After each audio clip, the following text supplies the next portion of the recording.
तो हरपाल नाम के एक भक्त थे भगवान के, खूब भजन करते थे, खूब साधना करते थे, नाम जप करते थे, कथा सुनते थे, लेकिन वो ब्याह नहीं कर रहे थे। क्यों? उनकी इच्छा थी कि जैसा मैं भजन करता हूं, जैसी मेरी भक्ति है, जैसा मेरा भाव ठाकुर जी के प्रति है, ऐसी कन्या मिले तो मैं ब्याह करूंगा, नहीं तो जीवन भर ऐसे ही रहूंगा। तभी उनके किसी रिश्तेदार ने आकर के बताया, बोले तेरे लायक कन्या मिल गई मुझको। तो हरपाल जी बोले क्या क्या गुण है उस कन्या का? बोले उस कन्या ने शर्त रखी है, मैं उसी से ब्याह करूंगी जो रोज 1000 संतों को प्रसाद पवाता हो। हरपाल जी बोले अब तो मुहूर्त भी नहीं निकलवाना, कल ही ब्याह करवा दूं मेरा। ऐसी कन्या से तो मैं बिना मुहूर्त के ब्याह करूं। मुहूर्त उसके संग देखा जाता है जिसके संग यह संकोच हो या फिर यह दुविधा हो कि पता नहीं जीवन कैसा चलेगा। इससे तो मुझे भरोसा है बढ़िया जाएगा मेरा जीवन, इसी से ब्याह करा दूं। कन्या ने शर्त रखी, हरपाल जी हम आपसे ब्याह तो कर रहे हैं पर हमारी शर्त मंजूर है ना, रोज 1000 संतों को प्रसाद पवाना पड़ेगा। बोला मैं निश्चित करूंगा, आप ब्याह कर लो। और ब्याह हो गया। हरपाल जी रोज 1000 महात्माओं को प्रसाद पवाते। अब देखो, अगर कोई संकल्प ले ले कि मैं 1000 महात्माओं को प्रसाद पवाऊंगा, अगर 100 महात्मा ज्यादा बढ़ जाएं, 200 महात्मा ज्यादा, उनको मना करेगा क्या? वो तो फिर अपराध बनेगा उससे। प्रसाद पवाने का संकल्प लिया तो जितने आए सबको बैठाने की जिम्मेवारी उसकी। ऐसी कथा में भी होता है, कथा में जितने लोग आए सबका स्वागत होना चाहिए, सबके लिए स्थान पर्याप्त होना चाहिए। कई जगह प्राइवेट कथा करा, हम तो मना कर देते, मत कराओ भैया, आपको अपराध लगेगा। क्यों? वैष्णव को पता चला कि कथा हो रही, वो सुनने आ गया, जगह नहीं मिली या फिर वो बैठ नहीं पाया, तो खाली रहे भले ही स्थान पर, फिर भी स्थान बड़ा रखो ताकि कोई भी आए तो कोई रहे ना कथा से। नहीं तो कथा कराने वाले को अपराध लगता है, वैष्णव बिना सुने चला गया। तो हरपाल जी ने नियम ले लिया, रोज 1000 महात्माओं को भोजन कराते। अब 1000 की जगह कभी कभी 1200 भी हो जाते, 1300 भी हो जाते, 1500 भी हो जाते, लेकिन हरपाल जी करते कुछ नहीं थे। कमाई का कोई जरिया नहीं था, केवल दादा परदादाओं की पुश्त से जो उनके पुश्तैनी धन था उसी को ही खर्च करते जा रहे थे। 1 साल तक बढ़िया चला, 1.5 साल बढ़िया चला, लेकिन 1.5 साल बाद धीरे धीरे धन खत्म होने लगा। जैसे ही धन खत्म होने लगा, हरपाल जी बड़ी चिंता में आ गए, क्या करें। पत्नी को नहीं बताते थे। क्यों? बोले इससे तो शर्त लगी, इसको क्यों बताऊं अपना दुख, इससे तो शर्त, मेरी यही शर्त थी कि रोज 1000 संतों को भोजन कराना। तो हरपाल जी ने बाहर जाते और दुकानदारों के यहां से जाकर के कर्जा लेने लगे। वो पुराने संपन्न थे तो किसी ने कर्जा देने से मना भी नहीं किया, सब देने लगे। बोले ले जा। इतना कर्जा कर लिया, 6-7 महीने तक कर्जे में भी उनके संत सेवा बंद नहीं हुई। 6-7 महीने बाद मांगने वालों ने मांगना शुरू किया, बोले हमारा दो, हमारा दो, हमारा दो। किसी का नहीं दे पाए तो पूरे नगर में ये हो गया कि भैया हरपाल जी अब पहले जैसी स्थिति में नहीं है, कर्जा इनको देना बंद करो, ये देते ही नहीं है पैसा लौटा करके। सब बिगड़ने लगा, धन नष्ट हो गया, इज्जत चली गई, लेकिन उनकी संत सेवा नहीं रुकी, रोज संत सेवा करते। एक दिन मन में विचार करने लगे, अब क्या करूं, अब तो मुझे कोई कर्जा भी नहीं देता, गहने भी सारे बिक गए, धन भी सारा खत्म हो गया। तो हरपाल जी ने मन बनाया कि मैं चोरी करूंगा, और चोरी करके ठाकुर जी, आप लोग मत करना ऐसा, चोरी करूंगा।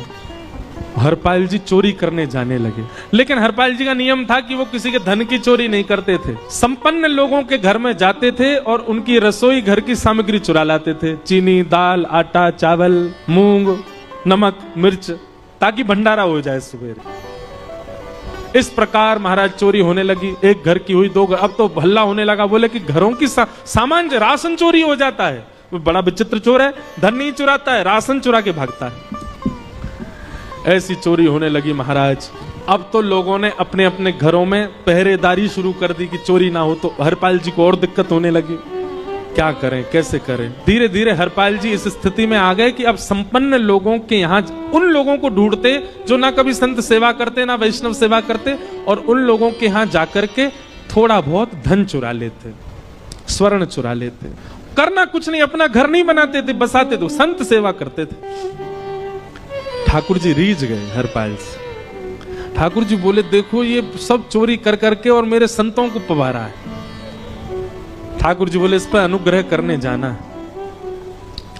भगवान सिंहासन से उठ करके तैयार होने के लिए गए, और बढ़िया महाराज नकली सी मूछ लगा करके, ऊपर सिर पर पाग पहन करके, और थोड़ा पेट सा बाहर निकाल के, गले में खूब सारी जंजीर डाल के, हाथों की हर उंगली में अंगूठी पहन करके, सोने की जूतियां डाल करके, कौंधनी सोने की पहन करके, और एक बैंत समझते, वृद्ध लोग लेकर के चलते, बैंत, सोने का मड़ा हुआ बैंत लेकर के ठाकुर जी तैयार हो गए, एक सेठ जी बन गए। लक्ष्मी मैया ने पूछा, भगवान बड़ा सुंदर स्वरूप धारण किया, कहाँ जा रहे हो? बोले अपने भक्त से मिलने जा रहे हैं। रुक्मणी जी बोली मैं भी चलूंगी। भगवान बोले तुम मत चलो, तुम उसको पहचान नहीं पाओगे, तुमसे अपराध बनी जाएगा। बोले नहीं नहीं, भक्त दर्शन करने मैं तो जाऊंगी। भगवान बोले जल्दी तैयार हो जा। रुक्मणी जी एक सेठानी बन गई, ठाकुर जी सेठ जी बन गए, और दोनों ने मन में विचार किया कि हरपाल जी को दर्शन देना है। और यहाँ हरपाल जी की स्थिति क्या थी? अब संत सेवा के लिए कहीं से भी धन नहीं मिल रहा था, तो हरपाल जी एक मार्ग पर जाकर के बैठ गए और सोचने लगे कोई धनवान यहाँ से निकलेगा तो उसको लूट लूंगा और लूट के भाग जाऊंगा, सारा धन संत सेवा में लगा दूंगा।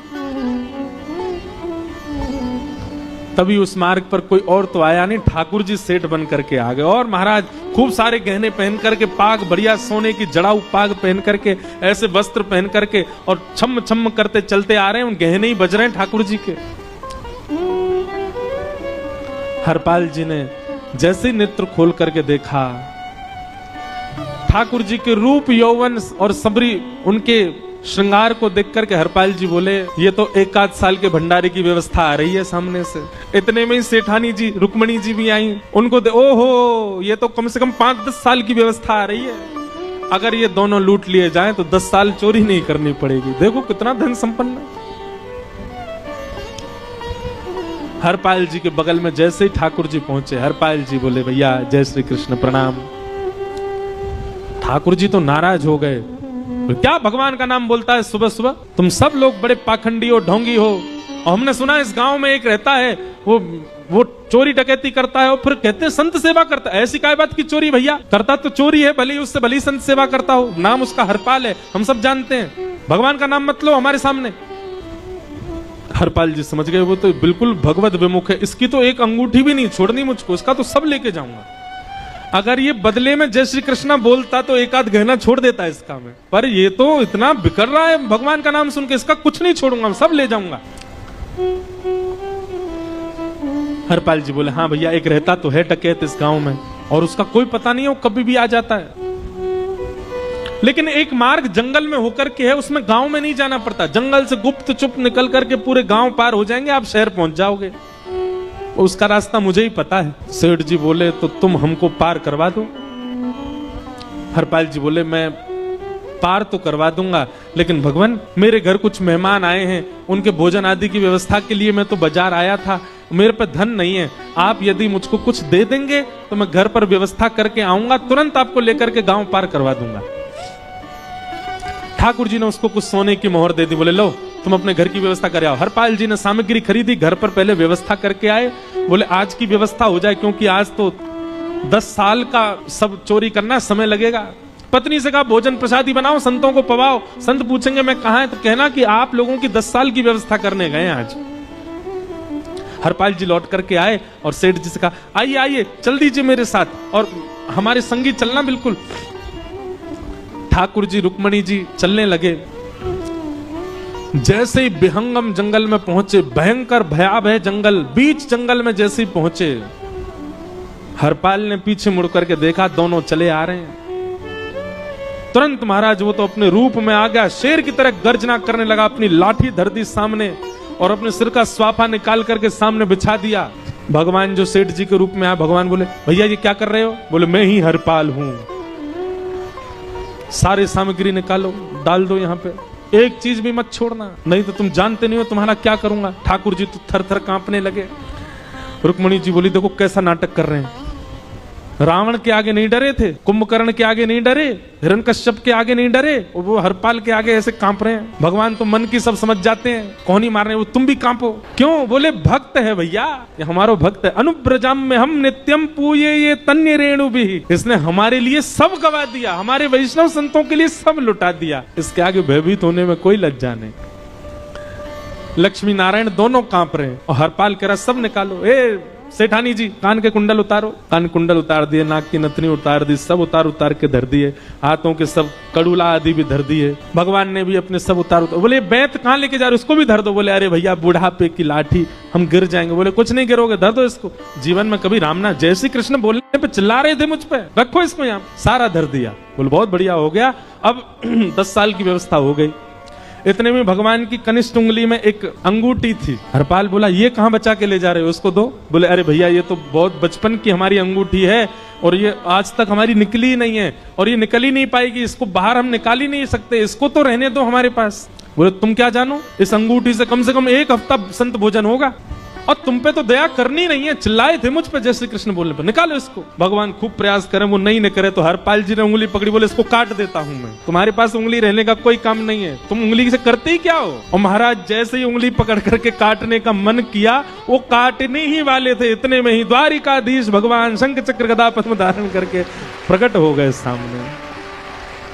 रुक्मणी जी महालक्ष्मी के रूप में प्रकट हो गई और दोनों ने अपने अंक में हरपाल को भर लिया। हरपाल जी समझ नहीं पा रहे ये क्या हुआ, दूर हटे, बोले नाथ हम साक्षात द्वारिकाधीश, ये साक्षात रुक्मणी तुम्हारी भक्ति से प्रसन्न होकर तुमको दर्शन देने आए। हरपाल जी घुटने के बल बैठ गए, रोने लगे, सर रख दिया चरणों में, पटकने लगे, बोले नाथ मैंने अपने नाथ को लूटा, आज मैंने अपने स्वामी के साथ डकैती कर रहा था, मैं अपने स्वामी की उंगली काटने पर मजबूर हो गया था, इसका मतलब तो मैं पापी हूँ, मेरा पाप इतना प्रचंड हो गया कि मैं आपके रूप को नहीं पहचान पाया। भगवान ने हृदय से लगा, नहीं हरपाल तुमने कभी अपने लिए प्रयोग थोड़ी किया, तुम्हारी पत्नी भूखे सो जाते हो लेकिन संतों को भूखा नहीं जाने देते। ठीक है उसके लिए भले ही तुमने वह गलत मार्ग अपनाया जो नहीं अपनाना चाहिए था, परंतु उसमें उद्देश्य कोई और तो नहीं था, मेरे जनों की सेवा ही तो थी, मेरे वैष्णवों की सेवा। और देखो हरपाल एक मेरी बात सुनो, आज तुम्हारे मन में ग्लानि होती है कि तुमने दूसरों का धन हड़प करके और उससे संत भोजन कराया। वास्तव में इसका विधान शास्त्रों में यह बताया गया, जिसके धन से भोजन बना और संतों ने पाया, परोसा भले ही किसी ने भी हो, कार्यक्रम भले ही किसी ने भी कराया हो, पर धन जिसका लगता है पुण्य उसी को मिलता है। तुमने तो अपने गांव के शहरों के उन लोग जो कभी संत सेवा नहीं करते थे उनके धन चुरा चुरा करके उनको पुण्य बांटा है, तुमने कुछ गलत नहीं किया है। हाँ अपने प्रयोग में यदि लेते तो पाप हो जाता, लेकिन तुमने तो एक रत्ती भी अपने प्रयोग में नहीं ली, सब संतों में लगा दी और जितने लोगों का धन चुराया उन सबको पुण्य प्रदान कर दिया। हम तुमसे बड़े प्रसन्न हैं। हरपाल जी चरणों से लिपट गए, बोले नाथ आप बड़े कृपालु, बड़े दयालु। भगवान बोले अब हमने दर्शन दे दिया, अब हम जाएं। और सुनो ये सारा धन हमने दिया है, 10 साल का नहीं होगा इससे, तो बोले जब तक तुम जीवित रहोगे तब तक की सेवा बनेगी, इससे संत सेवा चलती रहेगी। ये सारा धन आभूषण हम लेकर के इसीलिए आए थे ताकि तुमको अब कभी किसी से मांगना ना पड़े, किसी से हड़पना ना पड़े। भगवान जाने लगे तो हरपाल जी चरणों में गिर गए, बोले नाथ आज मैं आपके दर्शन कर पाया, मैं संत सेवा कर पाया, इसमें सबसे बड़ा योगदान मेरी पत्नी का है। उसने नियम नहीं बनाया होता तो शायद मैं कभी ऐसा नहीं करता। आप उसको दर्शन दिए बिना जाएंगे, मैं उसको क्या बताऊंगा, मैं उससे जाके कह भी नहीं पाऊंगा कि आप मुझे मिले और उसकी वजह से आप मुझे मिले, कृपा कर उसको दर्शन दे दीजिए। ठाकुर जी बोले ठीक है। तुरंत लक्ष्मी नारायण भगवान ने छोटे छोटे बालकों का रूप धारण कर लिया और हरपाल जी की गोद में बैठ गए और हरपाल जी अपनी गोद में लेकर के ठाकुर जी को घर पर आए और आकर के अपनी अरे सुनो देखो कौन आए हैं। जैसे बाहर आकर के देखा तो नन्हे से ठाकुर जी, नन्ही से रुक्मणी जी गोद में बालकों की भांति बैठे हैं। बोले अरे इतने सुंदर सुंदर बालक, बोले बालक नहीं है ये साक्षात जगन्नाथ भगवान, साक्षात रुक्मणी जी, साक्षात द्वारिकाधीश हैं। तुरंत ठाकुर जी अपने रूप में प्रकट हो गए और दोनों दंपति को दर्शन दे करके भगवान वहां से प्रस्थान कर गए। बोलो भक्तवत्सल भगवान। तो एक भक्त जीवन संगी का प्राप्त होना भगवत दर्शन तक ले जा सकता है आपको। अब जिनके ब्याह हो चुके हैं उनसे तो अब हम कुछ कर नहीं सकते, पर जिनके नहीं हुए हैं संभल जाओ, सुधर जाओ, ठाकुर जी से प्रार्थना करो और प्रार्थना करके केवल एक ही चीज मांगो, क्या हम गृहस्थी हैं नाथ, यह गृहस्थाश्रम है, हम इसमें आ चुके हैं, अब कृपा करके हमारे जीवन में जो भी आए वो आपका भक्त आए। लेकिन आपके अथक प्रार्थना करने पर भी ठाकुर जी ने यदि नहीं दिया तो भी चिंतित मत होइएगा। मीराबाई को भी नहीं मिले अनुकूल, करमेती बाई को भी नहीं मिले अनुकूल, सक्कू बाई को भी नहीं मिले अनुकूल पति,